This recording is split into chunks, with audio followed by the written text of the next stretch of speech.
If I'm seeing all these things around me and all these people around me and all these different images that are showing what they think is immediate success, rather than putting in the necessary work to prepare for that.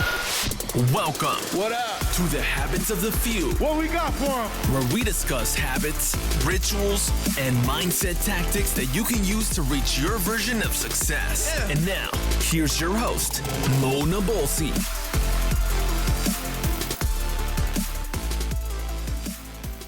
Astor Chambers, born and raised in New York City, husband, father of 3 amazing little girls. I'm a marketer, a speaker, brand builder from a trade standpoint, and person who loves people and just bringing out the best in them. How were you able to identify the trajectory of like what you wanted to accomplish in life? What kind of scenarios did you have to go through? What kind of environment were you raised in that led you to become the successful man that you are in every facet of your life? And if it wasn't just one thing, was it a scenario of different things? Was it influences from people, influences from the situations that you were a part of? I would love to hear a little bit more about that. It's a number of different things. I think the first one is the foundation of everything that I do, and that's just God. I think once I built my relationship with him, it made everything a lot more clear in terms of understanding his plan and just walking in his plan. So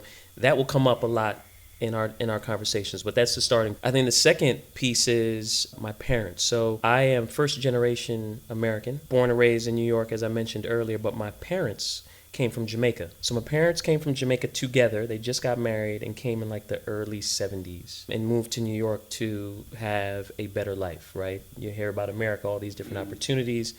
And I think one of the beauties of that, and again, this feeds into the overall premise of how I've been able to thrive in multiple ways in my life. Having them come from Jamaica, they weren't raised in the States around the stigmas of racism, which in the 80s, 90s, and even 2000s, as we are definitely seeing, still prevalent to this day, has major implications on you when you're growing up. And when you come from a family who had to deal with that burden, that's weight that's then carried over to you, whether you know it, like it, or not. So these are weights that I know a number of my peers have had to deal with from an early age to now as, adults and professionals. Where for me, I was in a household that didn't have that, which means I never was brought up with thinking that I was less than because of how my grandparents were treated or my parents were treated and their great-grandparents, which already starts you off at a less than starting line, right? Because you're already thinking less than yourself because of everything that your family had to go through.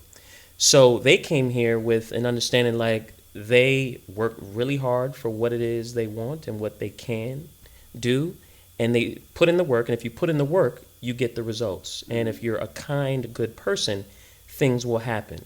Never thought of you're going to be judged by the color of your skin, so you need to be prepared for that and whatever. Now, me saying this does not mean that I did not witness and have to deal with these things. However, I did not have those programmings in my head when going into things. So I, too, walked around and felt as if I was just as good as everybody else, not looking down upon anybody who didn't look like me. Do you think that helped you or made it worse? I absolutely think it helped me because having that thought and that fear and just that notion, you're already going into something because you have a history of seeing it being done to others. So you now will think, well, damn, this needs to happen to me too. So now I need to prove myself, or I need to be aware of all these things. Now, again, not to say that I did not witness heavy levels of racism. And we'll definitely see how some of those in systematic oppression, all that I've had to deal with. But there was something interesting about having parents who did not have to deal with that and didn't have that heavy burden, anger, to feed into everything that they were telling me and building within me. So that's the next key thing. I think the other one was that growing up in New York City, I grew up around a number of different types of amazing people. Upper West Side of Manhattan, where literally in an apartment building, so I don't have any siblings. So the people that were in my building were like my siblings, the other kids who lived on the 10th floor, the 14th floor, the 16th floor. And they came from all different backgrounds. One was Jewish, one was Greek, one was African. And so with that, my gumbo, or my, at that point, was instilled in me at a very young age, right? It was never about just associating with one or just having to be around one or just knowing one. It was always one of embracing this diverse thought and look of people. Like, that's what was normal for me. So to go somewhere and see just whether it was all white people or all black people, like, that's not what I was brought up in. So it provided me with a lot of different dimensions of context of different type of people. Like, I was exposed to bar mitzvahs and Hanukkah and Greek food and African, like all these different things at a very early age. So I think that is another lever that was unlocked early in me to be able to see with a very broad perspective. I think the next piece that then helped add on to that was high school. I went to Fame High School. I don't know if you ever saw the show Fame. It was a huge show back in the day. Sounds familiar. Yeah, so it was a talent high school, an arts high school, where you had dance, drama, instrumental, vocal, and art. I went to this school. So the TV show, it was on TV, and I went to, it was LaGuardia High School of the Performing Arts, right across the street from Lincoln Center. And so it was a specialized public school. And why I say that is because usually public schools you don't need to take a test for, but there were 3 specialized academic schools in New York, and then there was the one art school. So with the art school, you had to take a test or audition to get in for your respective art. So it's also a scenario where kids came from all over the city. So it wasn't just kids in that area. So I went to high school with kids from Brooklyn, kids from Queens, kids from the Bronx, kids from Staten Island, kids from Manhattan, where I'm from, kids from Harlem, all over that came to this high school. So now that's another level of exposure and diversity that was on 1,000%. Because when you get that in high school and you're exposed to not only these different types of people, but these different type of talented individuals who have this gift that's been honed in on, and people have been, pouring into it to refine it, enhance it, and now they're all committed to being excellent in these gifts. There's a level of competition and just focus and just engagement that's on, again, 1,000%. So that had another battery in my back. The next piece is I was in sport. So I was also into basketball growing up in New York, and I played a ton of it. I wasn't the best, I wasn't the worst, but I definitely held my own. Obviously, my height did not help a lot. You don't need to laugh at that, buddy. There's a lot I said, and you didn't laugh at anything but that. But listen, as a point guard, I think that also unlocked something for me that is still very prevalent today. And point guards are the ones who really orchestrate the team and how they move, how they think, and putting people in the best places to thrive and succeed, right? As a point guard, you're literally calling the plays. You're getting people the ball in the spots that you know that they can excel in, whether it's a shooting guard, a forward, or a center. And I think that notion of helping others and being a leader came from those basketball skill sets and principles. So when you ask that question, what was the thing? It's not one thing. I think I now have the discernment and the wisdom to be able to look back and say, I see how these things played a role in shaping who I am and how I carry myself in life, both professionally and personally. So it sounds like you're naturally adaptive, which not a lot of people are. Yeah. You're able to adapt to circumstance and environments, and you're able to leverage those situations to excel in whatever thing that you're trying to excel in.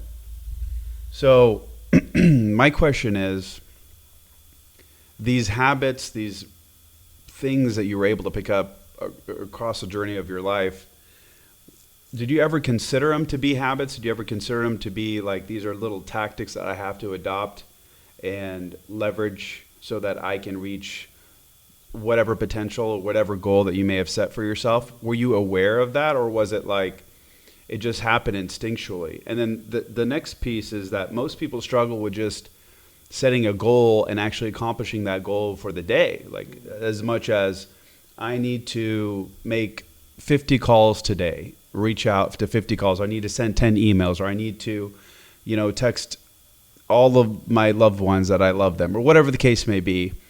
And it becomes paralysis by analysis, and we just start procrastinating over the most trivial, simplest tasks. So I guess my question would be, because you seem like this was you're a natural at being able to be adaptable, and then also be coached, and also being able to have leverage like leadership qualities and skills. Did you have trouble navigating, like maybe in your early adulthood, to becoming the man that you are today? Absolutely. And if so, what kind of things were you what kind of things were you actually having to, I guess, utilize to become the person that you are today? Yeah. I think, no, I did not know the things necessarily then. I knew there were some core values in me that I continue to dig deep in, right? That I think help sustain me and move me through all these different endeavors, all these different challenges, and all these different opportunities.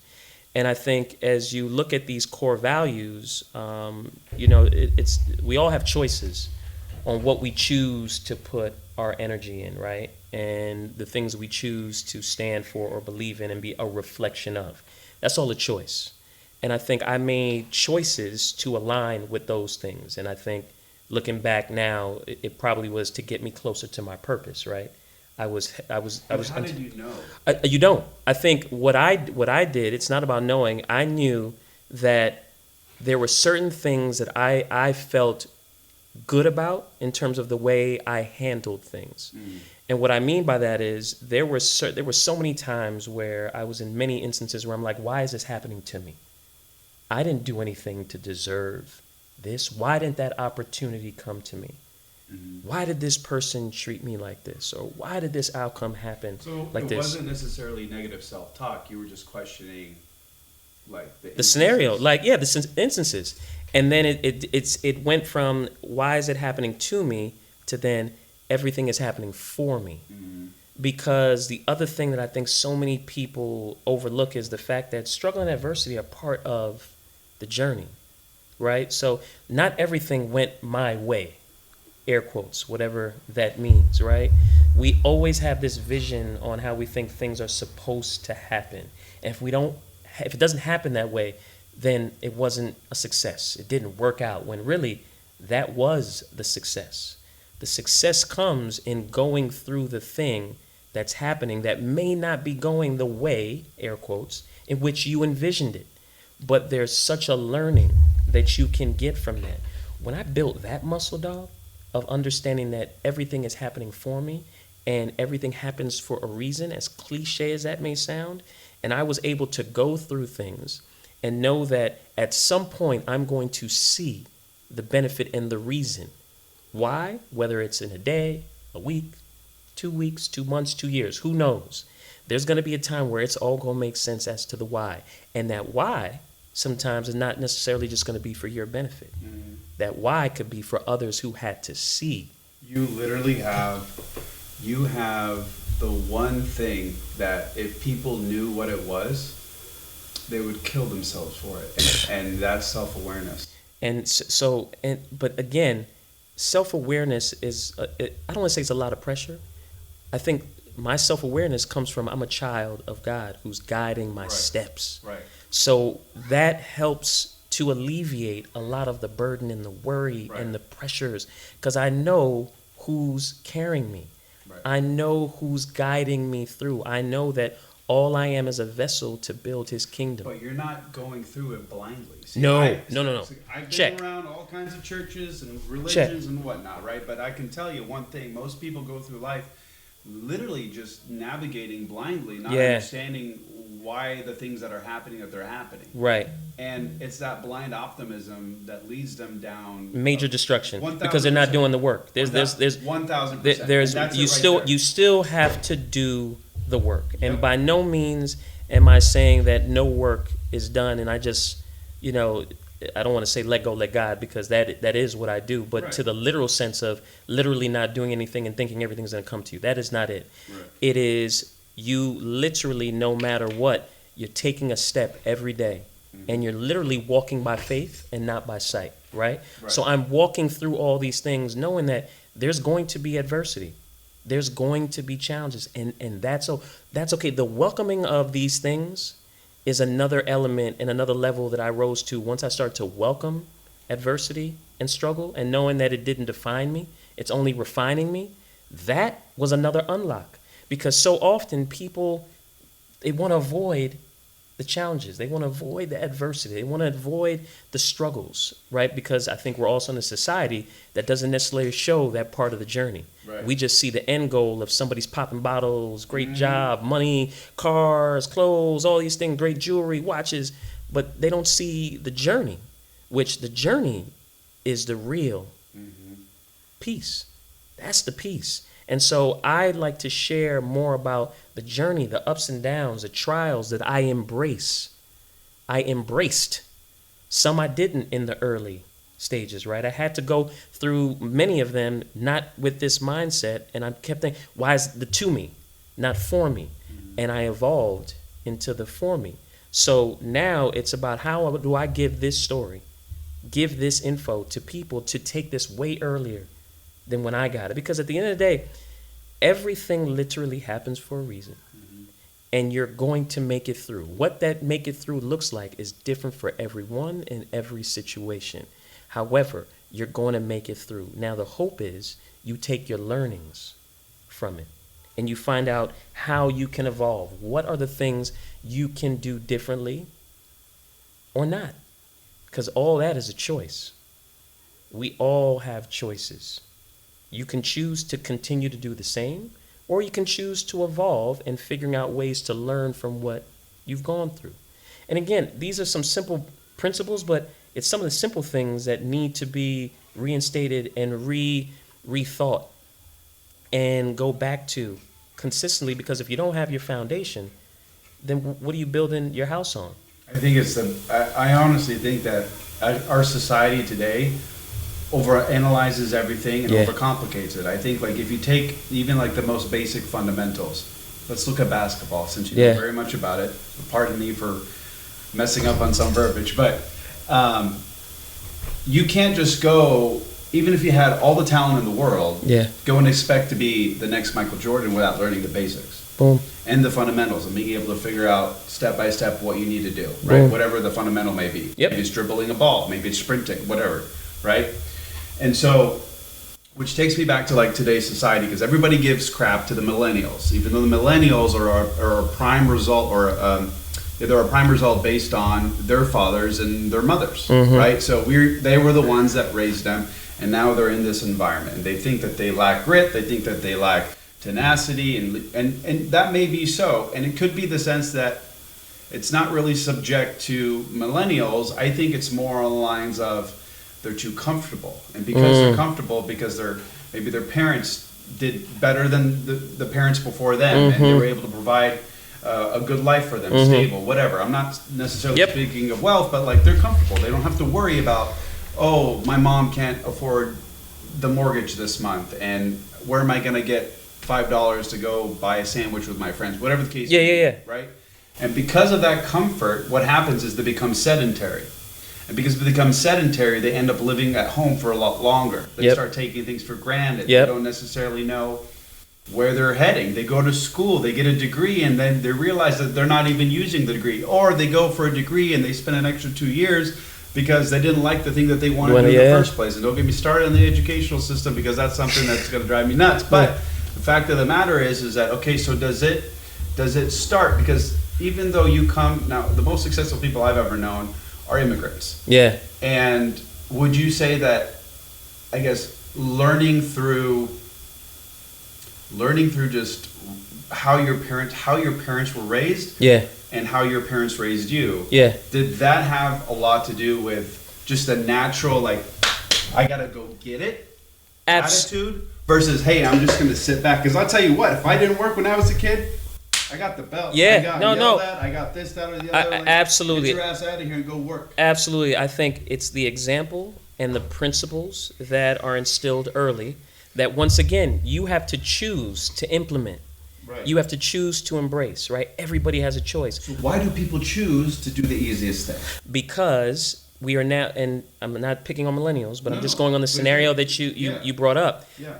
Because we are now in a society of what I call content overload, and having access. We're in an access overload time frame, meaning people can see, touch, and do things in the blink of an eye. So we've come from an era of what I call the cooking in the oven. You know, I love to cook. You've had some of my food before. Where when you cook in an oven, it's all about the prep. It's all about the slow cooking, letting something marinate, sit, go through the process, taking it out, sitting it out, letting it settle, then cutting, preparing, and dishing. Yeah. That's the era we came up in, right? Where it was a process. There were stages, there were steps. We are now in an era of the microwave. People want to take something out, throw it in the microwave, 3 minutes, nuke it, comes out, and it's supposed to be amazing. And the correlation I make with society today is, with this information overload and this access overload, they're seeing nothing but the end product of what they deem as greatness, right? What they deem as success, what they deem as living the life. But they're not seeing all the stuff that came before that. So they are programmed now to think, well, I need to be popping tomorrow. If I'm seeing all these things around me and all these people around me and all these different images that are showing what they think is immediate success, rather than putting in the necessary work to prepare for that, then yeah. Social media really is a double-edged sword. Social media is a major double-edged sword. But again, it's about the choice on how you choose to consume, right? Social media. So I look at, with this information overload, you have to be the best guard of the content in which you take in, but not only the content you take in, the way you digest it. Right, because when people say, like, oh, technology is a curse, or social media is... It's not a curse. It's not a curse. It's not a blessing. If you know, it's a tool. It's a tool. And if you know how to use the tool, then you can leverage that tool to your If not, if you pick up the chainsaw and you don't know how to use it, you might hurt yourself. You might cut your leg off, or somebody else's leg, 1,000. because you're not equipped or trained properly to do so. And we are very much in an era where it's just people just want things to happen overnight for them. Yeah, instant gratification. Instant gratification, microwavable. Yeah. And I think there's obviously pluses in there somewhere. Yeah. But I have to say, the oven type of approach, the working the process and being diligent, and putting in the work, whatever that means for you. And please, when I say work, that's the other myth that we have to break down, that we can really go deep on. We are so programmed to think that busy, air quotes, busy is success, or what you should be doing. Production, right. Yeah. Busy is production. Yeah. When really the state of being that's production, because it encompasses a world of multiple things, like taking a step back and resting, sitting down for a minute, whether you're not doing anything, quote unquote, and just being, getting more in tune with you, the things you really are into, or whatever. That's the state of being. So not the state of busy. We are definitely a world of state of busy. You need to be busy, and somebody's looking at you to say, oh, they're productive. Yeah. Where the state of being, It's a stigma, man. It's a nasty stigma. When I'm on fire and I'm completely in the zone, I'm more productive in 3 hours than I am in 11. Boom. And it's just finding that happy medium. It's understanding, like, how you work. It's like, then you're losing focus, you're wasting time. There's so many great analogies, and here's one that sticks deep with you, I'm sure. Working out. people think the longer you work out, the more productive you are. Where I know you will attest that the shorter period of time and the more productive you are in that period of time, the better. So it's about choosing wisely how you spend your time. But it doesn't mean you have to be busy all of the time. The state of being just calm and at peace and quiet for a moment actually also helps you to be that much better when you are in your busy time. Right. You need that to Right. be your best self. Right. You can't just be busy all the time. I think you're operating at the most optimal level. Let's use some logistics here. So, given the circumstance that a lot of people are still working from home. Yep. Okay, you're a consultant, so you're able to kind of work from everywhere. What are some of the logistics, like some day in the life things that we can do that help you stay on track? Whether it be, a calendar, whatever it is. Yeah. Like what are the things that you do? So you're on it constantly, and you're making sure that you're not wasting time, and you're on ready for those calls. So I think there are a couple things, and this translates, I think, also into business principles. In everything you have to look at what are the non-negotiables. Yeah. Meaning, what are the things that no matter what, that's a non-negotiable in terms of it, that can't come off the table. Mm-hmm. That's a must. Mm-hmm. I have a couple of musts that help me to be the most productive me, which then can help be the most productive for those who I encounter, both personally and professionally. So one of the non-negotiables, I need to have my time with the Word. I need to wake up in the morning, read my scriptures to get me reinforced and my armor for the day. Would you consider that? So prayer can also mean meditation. Yeah, absolutely. For people to just get that center of peace within them. My recommendation, how I do, I start the day with that, out the gate. I then get my literal word of the day, like the spiritual word of the day and the things to get after. Like today, I think was inner peace, which is so appropriate, right? Like, what is your inner peace? And so starting with that, that's one non-negotiable. Like, if anything jeopardizes or infringes on me being able to do that, then I already know off the top, this is not something I should be doing. Before you continue, let's talk about that real quick. Yeah. Just kind of pivot. I think a lot of people underestimate, nor do they not realize the power of the brain. And the fact It's that the strongest muscle we have. 1,000. So most people don't realize that they just wake up, they have their coffee, they do their thing, and they think they're just going to blow right past it. Like, this needs to be trained. The brain needs to be trained, and whether it be through faith and prayer, whether it be through journal, meditation, you got to take time for yourself to help reset and then set your body for the day. Set your mind for the day. Another great example that has a correlation to what you do a ton and what we're very passionate about is working out. Yep. You would never just jump into a workout without doing what? 1,000. Stretching, bro. Warming up. Loosen your joints. Loosen your joints. You're not just jumping right into a workout, or better yet, an athlete.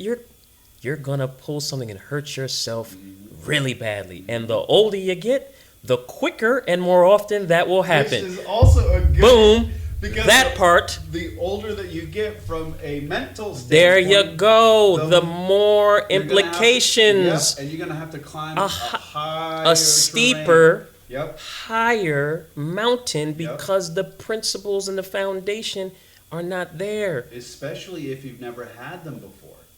It's like, they all say, like, when a toddler... before the age of 7 or something, you're able to absorb a tremendous amount of information. It gets significantly harder year by year. So if you're in your mid-30s, 40s, 50s, it's like going against the grain. You have to work that muscle. Yep. Not to say it can't happen. Not to say it can't happen. It can. But for those in your audience who are listening, who are younger, quote unquote, air quotes, the earlier they can implement that and understand these things that are going to help them to operate at their highest level, whatever that means for their respective selves. Those are the things you need to prioritize in every way, and do nothing to compromise those things. And if anything infringes on compromising those things, you need to look at what that thing is that you're doing, because you know it's taking away from you being your best self. whatever that means. So I know for me, that is the thing I must do. I also know for me that I have to get some sort of physical workout of some sort. So that would be number 2? What would be number 2? In order. Yeah, I guess that would be number 2. And knowing, it doesn't have to be literal in terms of that's the second thing I need to do. Yeah. But knowing that that's at some point happening within my day. Because that already gets my mind ready to know that I'm going to invest in my physical and my mental. Because now, here's another evolution. At a younger age, workouts were all about the physical. Mm-hmm. And as I've grown older, I now find that it's even better for me mentally because my mind is now operating at a higher level. The thoughts that I get when I'm on a run or when I'm working out, like sometimes I got to stop to put the notes in my phone because it's just something is happening that's triggering this type of creative thinking that's no holds barred, that's just so free, so fresh, so powerful. Releasing those endorphins. Those endorphins are running. So as long as I know that that's going to happen at some point in the day, I'm good. That's definitely my meditation as well. Yeah. Yeah. And then, again, as a father, just waking up to see the littles and my wife and making sure that they are going to be set to have an amazing day. Like setting everyone up to be able to leave the home when we were able to leave the home every day. Prepared, fully equipped, and not forgetting how great they are. Those are the non-negotiables. Non-negotiables, for sure. What is an example that you do with your children to get their frame of mind optimized for being legendary? Use your word. Legendary.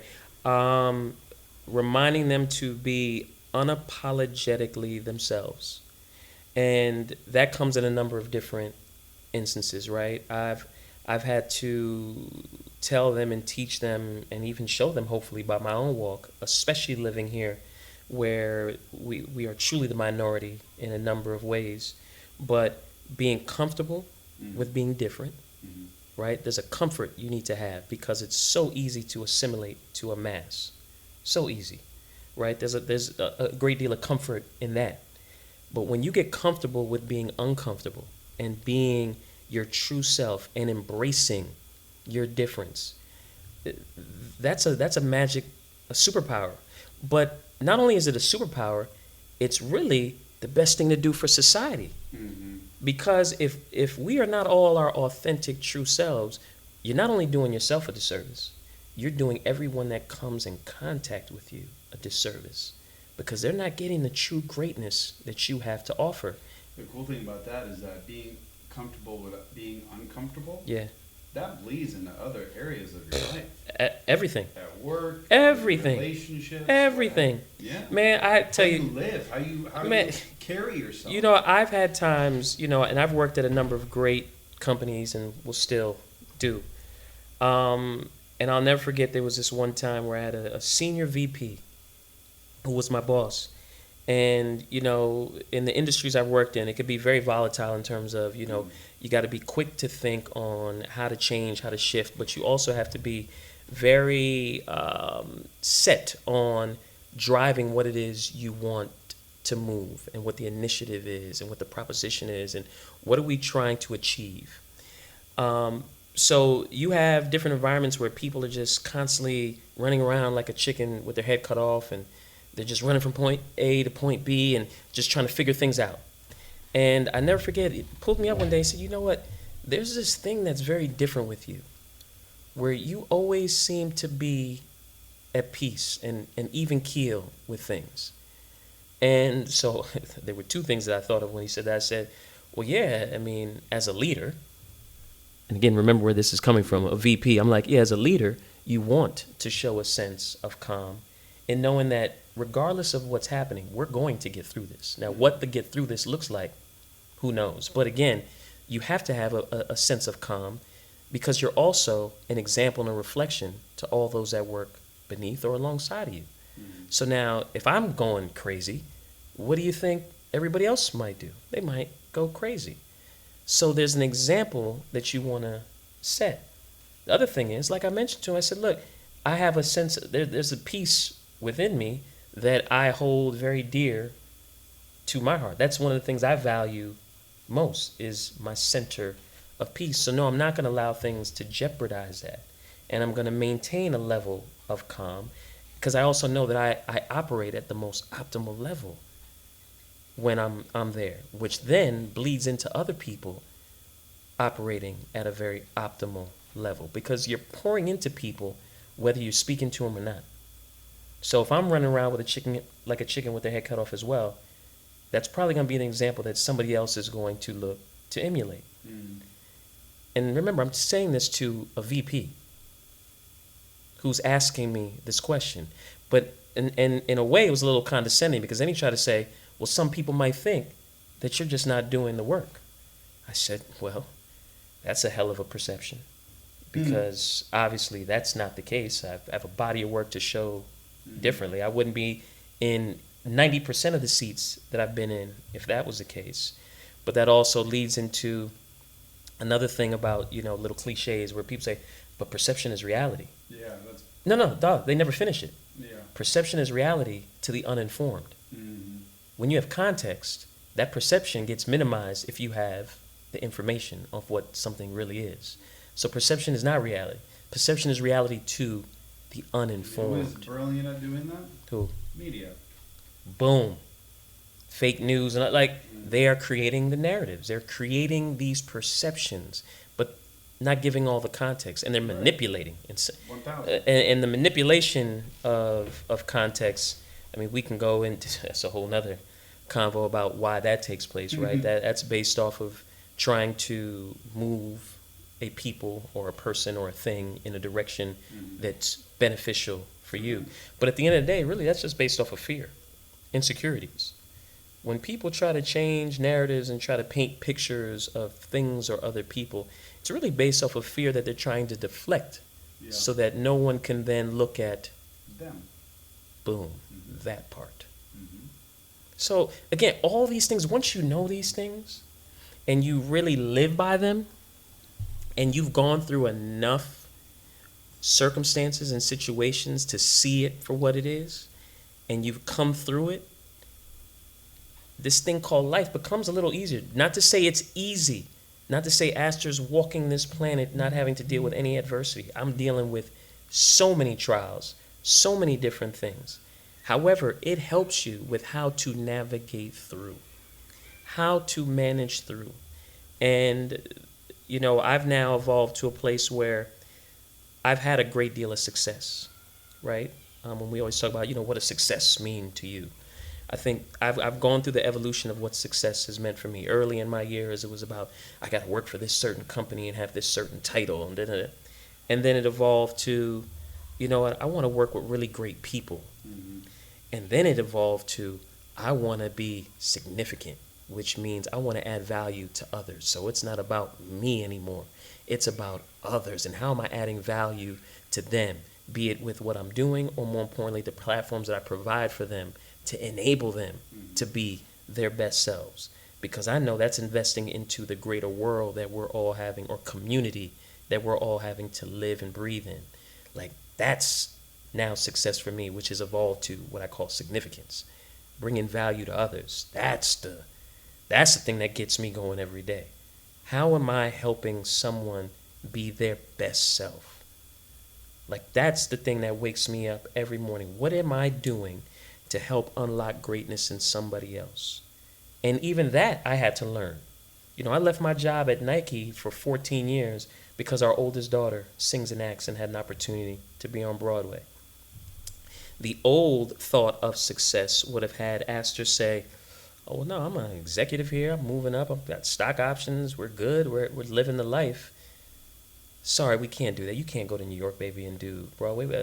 I'm not leaving my job. We're not leaving our home here. The evolution was, wait a minute. There's an opportunity. We've found out how our child is bent in terms of what her gift is, and we all have gifts. And the unfortunate thing is that the majority of people go through life not even finding out what their gift was, and not investing the time and the energy into it for a number of reasons. we actually found out how she was bent and what her gift was. And we invested in it, right? Literally and figuratively. So now we're at a point where she has an opportunity where she's going to be able to inspire and touch a whole lot more people than I am in the current role that I'm in. And please understand, the roles that I've been in, I've been able to inspire a lot of people and cultures.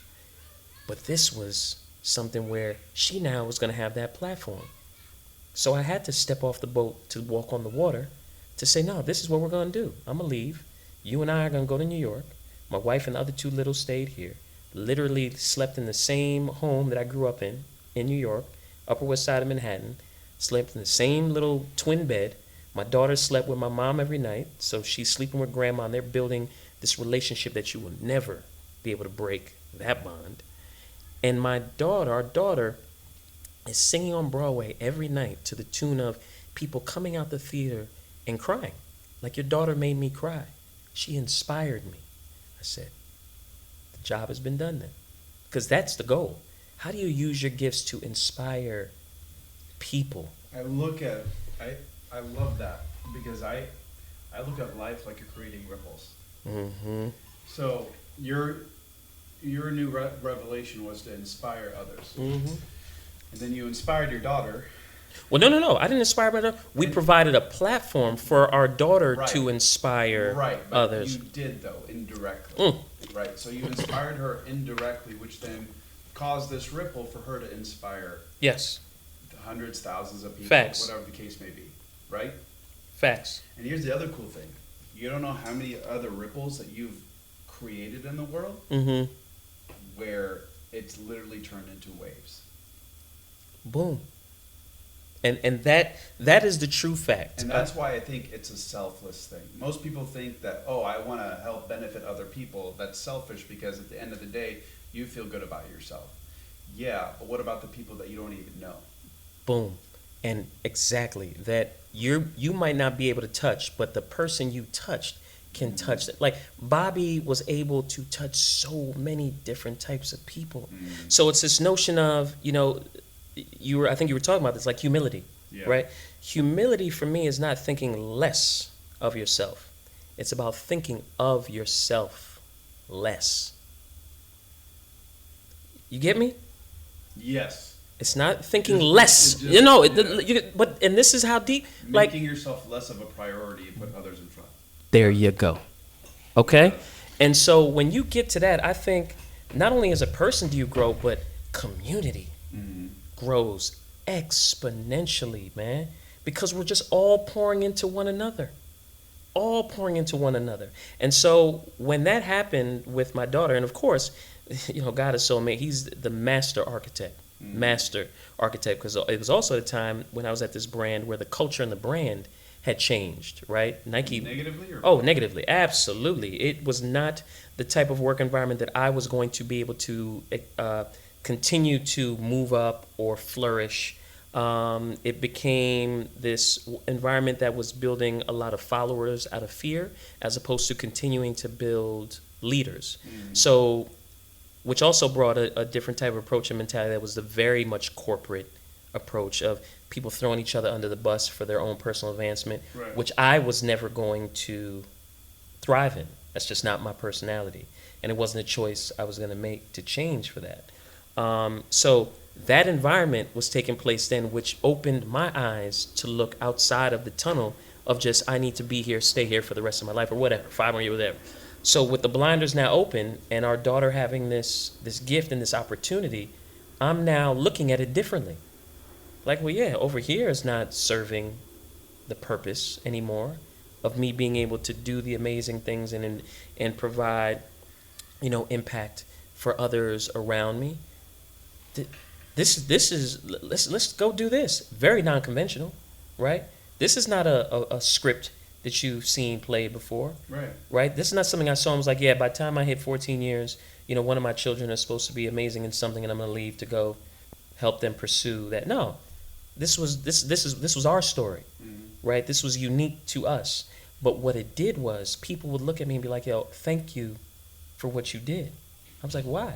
They're like, because I then had to relook at my situation and say, yeah, if I'm not happy if I'm not fulfilled, or if there's something that I need to do, I need to just go and do it.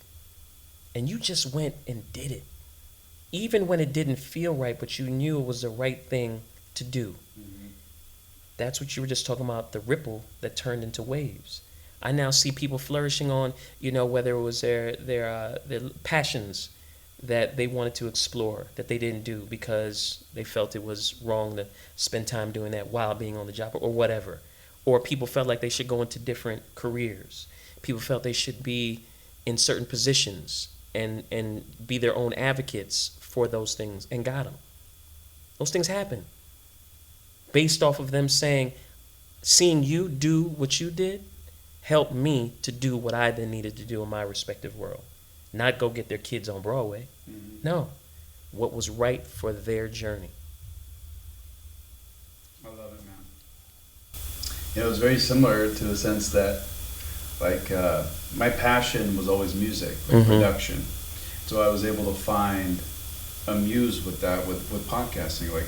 Never did I have the intention of it being successful or to monetize it and make money off of it. Really, it was an outlet for me to be expressive and creatively and communicating with people like yourself that, really inspire me and help me think in a different way. But also the fact that there are, young men and women actually listening to this is pretty crazy. Yeah. My biggest thing that you touched on earlier before that I wanted to add to was that a lot of people tend to overestimate what they can do in a short span of time, and they underestimate what they're capable of doing within a decade, as an example. And because of the attention span of young people today is like that of a goldfish, maybe less, and the instant gratification model, it's really, really tough to develop grit. Very.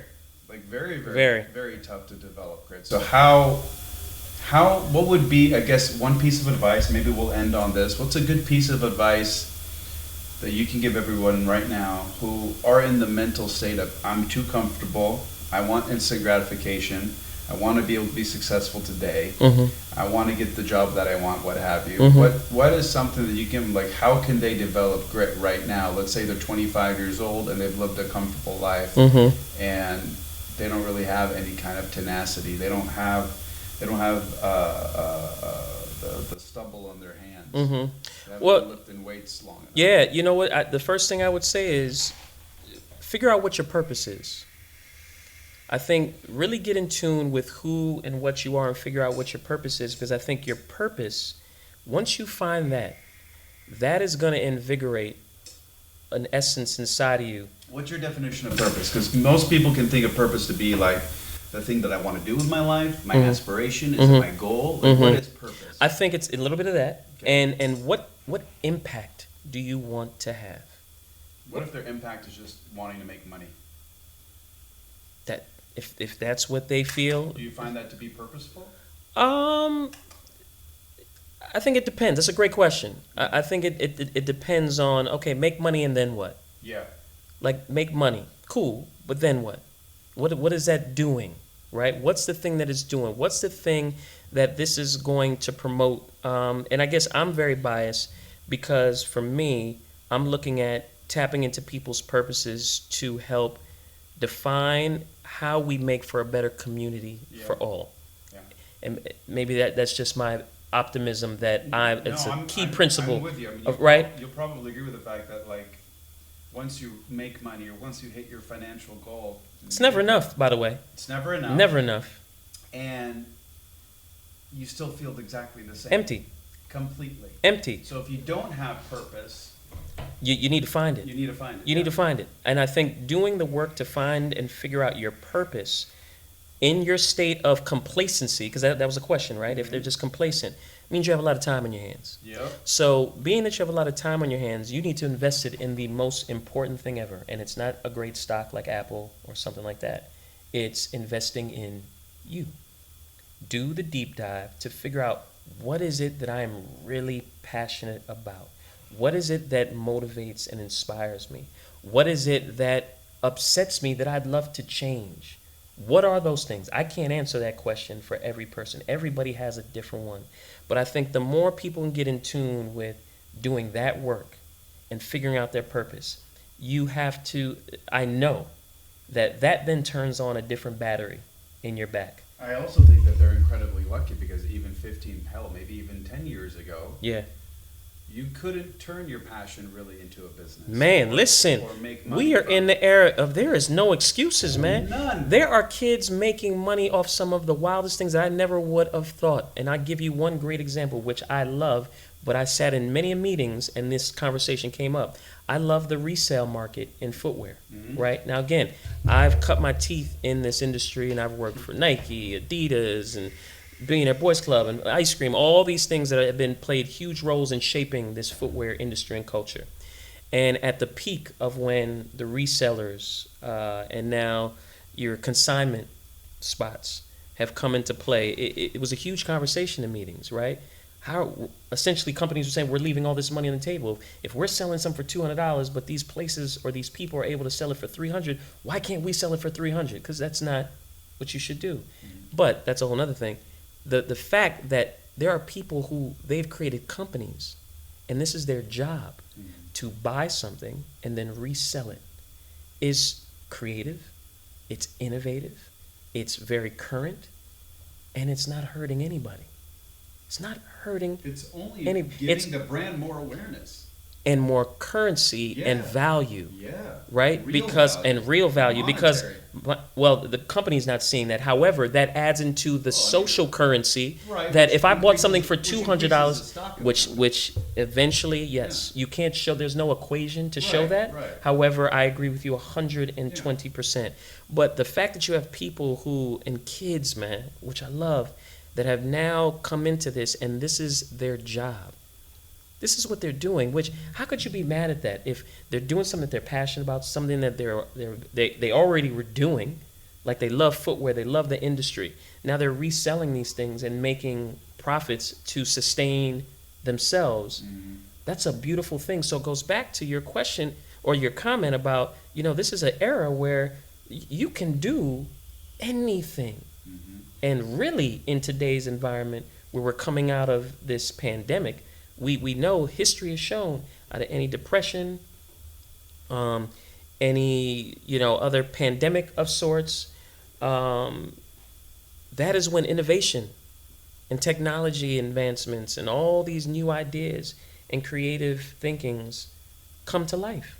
So right now is the time in that complacent set, if you just want to sit back and take it all in, to really just do a deep dive. Think about these things. What are the things that matter to me? What is it that I want to do? What is it that I'm looking at and I'm like, that needs to be different. That could be better.